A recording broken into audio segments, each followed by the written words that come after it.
So I want you to just picture an ordinary Tuesday morning. You're the very first person awake in your house, and the dog is, instantly awake too. But this isn't just some golden retriever stretching out at the foot of your bed. Right. No, not at all. Yeah, this is a dog that's stretched out across an entire mattress. Like, he'd take up a full third of your actual bedroom floor space when he finally decides to stand up. It's crazy. It changes the entire physical geometry of a room the second they walk into it. It really does. And so he follows you into the kitchen, Right. and his head is just naturally at counter height the entire time. Then his tail catches a chair leg on the way past, essentially shoving it halfway across the linoleum. Just effortless. Exactly. Then he drinks some water, leaves a good, I don't know, half of it puddled on the floor, and then just leans his full, incredible weight into you while your partner's just trying to squeeze by in the hallway. Which, of course, is usually followed by the morning delivery truck pulling up outside. Yes. Oh my gosh, the truck. So the delivery truck pulls up, and there's one bark. Just one deep, resonating bark. And you literally feel it vibrate in your chest. Frick shakes the balls. The sound fills the whole house. You grab a clean shirt off the back of the sofa, and there's a fresh, distinct drool mark right on the sleeve.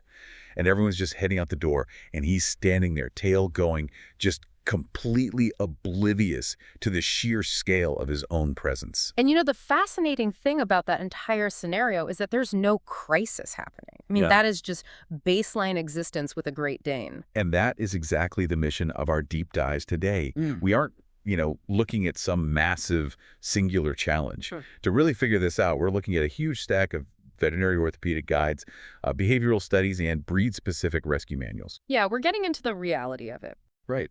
We're specifically exploring how a Great Dane's enormous body just quietly, constantly alters the everyday realities of space, of cleaning, of transport, and, family life.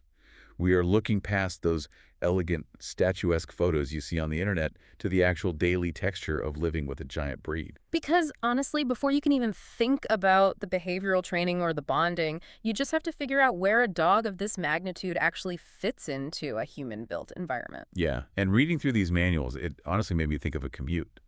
I mean, bringing a Great Dane into a home is a bit like buying a school bus for your daily commute to work. Oh, that's a good way to put it. Right, because it changes how you think about every single route you take, every doorway you pass through, every clearance height you encounter. You can't drive on autopilot anymore. The school bus analogy really captures that level of ambient awareness required. And, whether you are actively considering bringing a giant breed into your home or you're just endlessly curious about the logistics of extreme pet ownership, this discussion is going to completely reframe how you look at your own living space. Definitely. And I want to start by unpacking that physics of space, because the most immediate impact really is spatial. Looking at these rescue manuals, they outline who a Great Dane is actually suitable for. Right. And they emphasize that these dogs require close companionship, real rigorous training, and very honest financial planning. But they are absolutely not for someone wanting like a low-maintenance pet that can just tuck into the corner of a room. Or the back of a compact car, yeah. Exactly. Which brings up the most common debate, right? Apartments versus houses. Now, going through the behavioral guidelines, I actually have to push back on a common assumption here. Wait, so a cramped ground floor apartment with good rugs could actually be a better environment for a Great Dane than like a massive multi-level mansion with slippery hardwood floors? I know it seems completely counterintuitive, but yes, it absolutely can be. Really? Yeah. We have this tendency to equate sheer square footage with a dog's happiness. But the behavioral studies actually show an apartment can work perfectly if the adult dog is naturally calm indoors and, its external exercise needs are being met. Okay, so what's the catch then? Well, what you actually have to consider in an apartment isn't the floor space. It's the infrastructure. Like, can they handle the elevator? How do you navigate narrow hallways where a Great Dane standing sideways can genuinely stop all foot traffic? Oh, wow. I didn't even think about that. Right. You also have to consider your neighbor's tolerance for a bark that travels through walls and the logistics of evacuating a massive animal down a stairwell in an emergency. The manuals seem to argue that routine and the stability of the floor actually trump square footage every single time. Absolutely. Yeah. Biomechanically, a massive body means a very high center of gravity. Great Danes are really long-limbed, and when you combine that height with their weight, their center of mass is just precarious. So hardwood floors are an issue. A huge issue. Repeated slipping on a hardwood floor isn't just a funny internet video. It is a genuine health hazard. It strains their cruciate ligaments and it can cause micro tears in their joints over time. Ouch. Yeah. So stable, non-slip pathways between their bed, the door, and their food are structurally essential. And on the flip side, a massive house doesn't replace training or family involvement. Because they just follow you around anyway, right? Exactly. A Great Dane will still just follow one person from room to room. Having a huge mansion just means they are following you through bigger rooms. They just want to be where the people are. Yeah. And I assume sprawling properties actually just offer more opportunities for the dog to be, like, isolated in a far corner or to develop a habit of patrolling along fence line and barking at everything that moves. Right. Gardens are incredibly useful for toileting and letting them lie in the sunshine, sure. But the veterinary consensus is clear that yard time is not a substitute for a purposeful walk. And speaking of the yard, their physical height completely changes what a quote-unquote secure fence actually means, right? Oh, completely. They don't necessarily have to jump. They have the leverage to simply stand up, rest their massive paws on a barrier, and just push. That's terrifying. You have to check gate latches for sheer strength, look for gaps, and remove literally anything near the fence they could use as a step. I mean, a startled 150-pound dog can push through a weak wooden panel without much trouble. Okay, so we've secured the perimeter, we've put down rugs, but the orthopedic guides also spend a lot of time talking about stairs and furniture. Yeah, so stairs are generally fine for a healthy adult Dane, but the orthopedic sources strongly advise restricting stair use for puppies during their most explosive growth phases. Right, because their joints are still forming. Exactly. And also for seniors whose joints are degrading, you really have to design the living space for their entire lifetime. Like, can their food, water, and primary resting spot be reached without stairs if they suddenly injure a leg? That makes a lot of sense. And what about furniture? Because I feel like I see them on couches all the time. Well, we need to reframe how we think about dog beds first. For a giant breed, supportive bedding is actually a preventative medical tool. Oh, not just a luxury. No, not at all. A cheap, thin bed allows their massive weight to compress down onto hard floors, causing pressure sores and bursitis on their elbows and hips. It's joint protection. Mm. But what about the human couches? Because reading about their habit of getting on couches, they basically act like they weigh 20 pounds and try to squeeze into your lap. They absolutely do. The guides emphasize deciding on the couch rule on day one, primarily to avoid them launching on and off high surfaces in an uncontrolled way. But of course, a non-slip floor and a good bed don't mean much if the dog is constantly knocking into the people walking around them, which brings up the sheer physical force of a Great Dane's affection. We have to talk about the lean. Oh, the famous full-body lean. It is one of the most recognizable traits of the breed. It's basically like a loving 150-pound trust fall that the human didn't even know they were participating in. That is the perfect way to describe the sensation. You're just standing at the counter, and suddenly this massive weight anchors against your thigh. And the behavioral studies clarify why they do it, by the way. It's not dominance, right, because I've heard people say that. No, that is an outdated myth. It is purely affection and contact-seeking behavior. But if we connect this to the physics of your living space, that loving lean can easily knock a small child completely off balance, or genuinely pin a smaller adult against a kitchen island. So it requires real personal space training. Yes, exactly. So their desire for closeness stays safe for everyone. Because despite the widespread reputation of being a gentle giant, the rescue manuals are pretty adamant that this is not an automatic nanny dog. Active supervision is completely non-negotiable. I mean, a perfectly sweet, gentle giant can still accidentally knock over a toddler just by turning around in a hallway. Right, just with their hips. Exactly. Or they can catch someone in the eye with the tail whip, or casually take a sandwich off a low coffee table without even breaking their stride. If you're bringing a baby into a home with a Dane, the behavioral guides stress really gradual preparation. Like what? Things like exposing them to the moving stroller for weeks beforehand. And they make a crucial point for parents, too.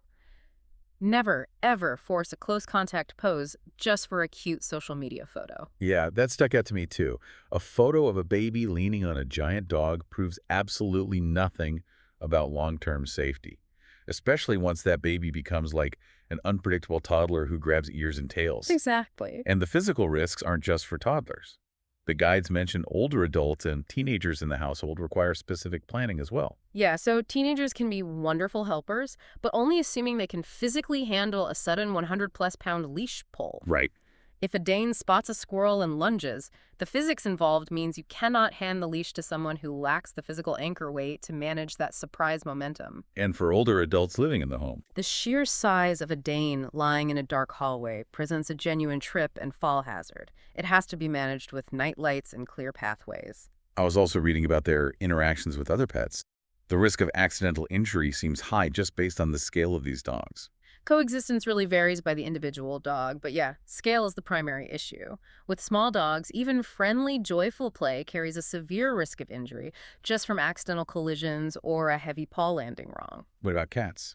Familiar cats might be fine provided you implement elevated safe spaces and completely separate feeding zones, but the rescue manuals draw a hard line at small animals. Like rabbits and birds. Yes. Guinea pigs, furs, rabbits, those require full secure separation. Their size disparity and predatory drift mean you simply do not test that relationship. Makes sense. And doorways seem to be the ultimate friction point. Like an excited 150-pound dog rushing the door when a visitor arrives, even if they are friendly. It's just like a funnel effect. It really is. The deep bark combined with that sheer size rushing forward can be incredibly intimidating to visitors. Doorways are where escape risks, rushing behavior, and accidental collisions all concentrate into one tiny space. So what's the solution? The behavioral guides insist on implementing strict mat routines. Like sending them to a bed. Right. Training the dog to go to a specific spot when the doorbell rings, along with delayed greetings, and even putting up physical baby gates at front entryways. Managing that doorway chaos transitions pretty naturally into managing the daily schedule, right? The alone time, the inevitable messes. Looking at the routine logistics, the sources confirm a Great Dane can handle a household where the owners work, assuming there are realistic breaks using dog walkers or sitters. Right. But alone time has to be built very gradually to monitor for separation distress. Yes, and the behavioral literature separates normal boredom from genuine separation distress. In a giant breed, separation distress looks like persistent pacing, excessive drooling, destructive chewing, and house soiling when they're left alone. And the behavioral studies are very clear on this distinction, right? That behavior is panic. It's not revenge. That distinction is paramount. A dog destroying a doorframe because you left for work is in a state of severe anxiety. It requires a veterinarian or a qualified behavior professional. So yelling at them doesn't work? No. Any form of punishment when you return home will only amplify their anxiety about your departures and arrivals. It makes the problem exponentially worse. And when you are home, obviously they need exercise. But the orthopedic guides emphasize purposeful movement and sniffing rather than, relentless miles of running. Why is their exercise requirement so different from, say, a pointer or a husky? It comes back to the biological demand of maintaining that much bone and muscle mass. Their bodies are working incredibly hard just to exist. Wow. And crucially, a household must allow for deep, uninterrupted rest. Poor bedding, or being in a high-traffic area with constant family noise, interferes with their sleep cycles. Which makes them cranky. Basically, a giant dog that can't rest properly becomes chronically overtired, excitable, and very hard to handle. Okay, we have to get into the mess. The drool and the shedding. The grooming guides point out that drool is just a reality of their jaw structure. You're going to want to keep cloths near the water bowls and, in your cars. Yeah, you really are. And despite the short coat, they shed heavily. They're not hypoallergenic, and apparently shaving them actually damages the coat without reducing the allergens. Please do not shave a Great Dane. Right. But there is a very specific critical health warning regarding drool in the veterinary sources that we really need to highlight. Yes. Sudden excessive drooling, especially if it is thick and ropey paired with retching, pacing, or a visibly distressed posture, is not just a mess to wipe up. It's an emergency. It is a massive red flag for a medical emergency, usually associated with gastric distress or bloat. That is such a crucial distinction for anyone living with the breed to memorize. Yeah. Now, speaking of gastric matters, kitchen management. A Great Dane's head is literally at counter height. They can reach the kitchen island, the dining table, the sink, and kids' hands at the table without even lifting their front paws. Without even stretching. And the behavioral consensus is that one single successful counter raid creates a permanent habit. Because the reward is just too high. Exactly. The reward of a full roast chicken or a stick of butter is too high. Counters have to be kept totally clear, trash cans must have locking lids, and family feeding has to be coordinated. Coordinated how? So nobody accidentally double feeds a dog that just scammed a second breakfast out of another family member. Honestly, reading the behavioral sections on kitchen management, verbal corrections almost seem unfair. I mean, let's be real. If my head just naturally hovered at the height of the top of the fridge, I'd probably steal a sandwich too. I know I would. A stern no just can't compete with an unattended block of cheese sitting right at eye level, can it? It really can't. Environmental management is the only reliable methodology here. If the food isn't accessible, they can't eat it. Relying on their willpower when a steak is 2 inches from their nose is just a recipe for frustration on both sides. So true. So we've got the giant orthopedic beds, the heavy-duty doorway gates, the massive food portions. This naturally brings us to the economics of scale. Looking at the financial breakdowns in these guides, it sounds to me like you aren't just budgeting for a pet, you're budgeting for a completely different lifestyle bracket. Is pet insurance essentially mandatory at this scale? The financial guides strongly recommend either comprehensive pet insurance or a dedicated, heavily funded emergency savings account. Because everything's bigger. The reality of scale is that everything costs more. You have to budget meaningfully more for high-quality food, which, by the way, should be based on their body condition score, not how hungry they act. Right. Then you have the massive beds, sturdier leashes and harnesses, and most notably, the veterinary care. Yeah, the medication dosing is a fascinating detail. I was reading how veterinary margins scale up. A higher body weight means a mathematically higher dose of medicine. It's simple pharmacology. Drugs are dosed in milligrams per kilogram of body weight. A standard dog might take a tiny tablet for an infection or pain relief. A Great Dane requires a dose scaled for a small horse. Oh, wow. Yeah, so that means the sheer volume of antibiotics, heartworm preventatives, or anesthesia required for surgery scales exponentially, and so does the final vet bill.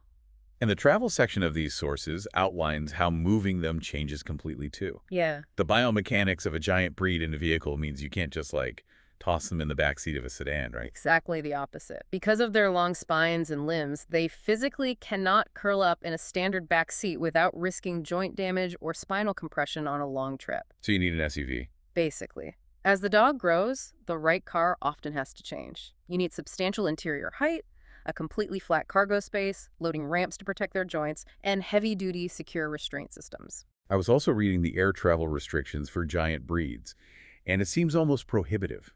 It's not just a matter of buying a bigger plastic crate. There are severe welfare and practical challenges, cargo temperature limits, and stress factors that make flying them incredibly difficult. It's extremely hard. And speaking of temperatures, the physiological surface area to volume ratio of a Great Dane makes weather a major factor. Yes, they are highly susceptible to the elements. Their massive muscle mass generates a lot of heat, but they struggle to dissipate it quickly, meaning they can easily overheat in the summer. So no midday summer runs. Right, you have to plan walks for the coolest parts of the day. Conversely, in the cold, their short coat lacks the undercoat insulation needed to retain heat. They often require a well-fitted, heavy coat for extreme winter conditions. But if you have to travel and leave them behind, the sources warn that finding a, quote-unquote pet-friendly hotel doesn't mean it's giant-friendly. You actually have to verify elevator access and the actual square footage of the room. And boarding facilities, too. Right. When looking at boarding facilities, you can't just trust a nice lobby. You must physically assess the kennel run sizes and verify whether the staff has actual hands-on experience handling giant breeds. A gentle temperament doesn't mean they are easy for a 120-pound kennel tech to physically control if the dog gets spooked. Exactly. But here's where it gets really intense. What happens when things don't go according to plan? The rescue manuals focus heavily on planning for the worst. Let's start with housing constraints. This is a major factor in rescue surrenders. Renters face severe rigid size and weight restrictions on leases. A puppy that gets approved by a landlord today might be genuinely impossible to place in future rental housing once it hits 150 pounds. And what if you own a home? Homeownership doesn't magically solve this either. Homeowners frequently face strict insurance clauses or local fencing ordinances based entirely on the dog's breed or weight class. And then there are emergencies. Reading the evacuation protocols was honestly a terrifying thought because you realize you completely lose the scoop and run option. Yes, you do. Most dog owners just take for granted that if there's a fire or a sudden flood, they can just scoop up their pet in their arms and run out the door. With a Great Dane, you actually need a tactical evacuation protocol. The logistics of an emergency change completely. Who handles the dog during the chaos? Which exit is wide enough? How do you get them into the vehicle if they are panicked? And what if they're hurt? Crucially, you cannot casually lift an injured Great Dane. If they tear a ligament or collapse, you must have a tactical plan. A rigid stretcher, a heavy-duty tarp, a ramp, and extra hands. The veterinary guides stress calling the clinic ahead of time for guidance rather than improvising how to drag a massive, injured animal. Which makes the initial decision of how you bring one into your life so incredibly important. The veterinary sources are very strict about what questions to ask when acquiring a Great Dane. Yes, if you are going to a breeder, a responsible one should proactively discuss temperament testing and a multi-generational health history. They need to talk about GDV, which is gastric dilatation volvulus, commonly known as bloat. The sources single out bloat as uniquely dangerous for deep-chested dogs. What is the actual mechanism there? Well, because of the shape of their deep, narrow chest cavity, the stomach has room to physically twist on its axis. Wait, it actually twists. It literally flips, and when it flips, it traps gas inside and completely cuts off the blood supply to the stomach and surrounding organs. It causes the stomach to expand like a balloon, and it is a rapidly fatal surgical emergency. That is terrifying. It is. Breeders should also discuss cancer rates and Wobbler syndrome. Wobbler syndrome, that's the neurological condition, right? Yes, technically cervical spondylomyelopathy. It's a compression of the cervical spinal cord in the neck, which causes neurological deficits. The dog literally develops a wobbly, uncoordinated gait in their hind end. Wow. You want to heavily scrutinize breeders who are selling puppies based purely on achieving maximum size or breeding for rare coat colors, because they are often ignoring these structural health issues. And on the rescue side, the manuals note that while a rescued Dane might come with, an incomplete history or some training gaps, they offer massive potential for attachment and companionship, provided you have the time and the vet budget to support them. Right. But what if a family brings one home, and despite their absolute best efforts, the physical reality of the dog just doesn't work out with their lifestyle? The rescue manuals make a very profound point here. If a household genuinely cannot meet the dog's financial requirements, their spatial needs, or manage the safety dynamics, responsible rehoming is not a failure. It's actually the right thing to do. Yes. Yeah. Surrendering the dog to a breed-specific rescue is taking the dog's welfare seriously. It is a far safer, more ethical path than chronic household conflict, isolation, or neglect. Because it is a lifelong commitment, and you must adapt as the dog's physical needs change. I mean, a dog that handles navigating the stairs to your bedroom perfectly fine at age 3 might need your entire sleeping routine moved to the ground floor later in life. And we must acknowledge the difficult reality of their much shorter lifespan compared to smaller breeds. That compressed timeline makes early physical preparation, vigilant preventive care, and just a constant awareness of their quality of life incredibly important. So what does this all mean for you, the listener? Let's bring it all back to that ordinary Tuesday morning we pictured at the very beginning. Well, the dog's enormous personality hasn't gotten any smaller. The sheer volume of space they occupy is identical. Right. But with intentional systems in place, measured food schedules, perfectly clear counters, sturdy car ramps, disciplined doorway mat routines, the household thrives alongside that massive body. The water bowl spills still happen, but they get wiped up.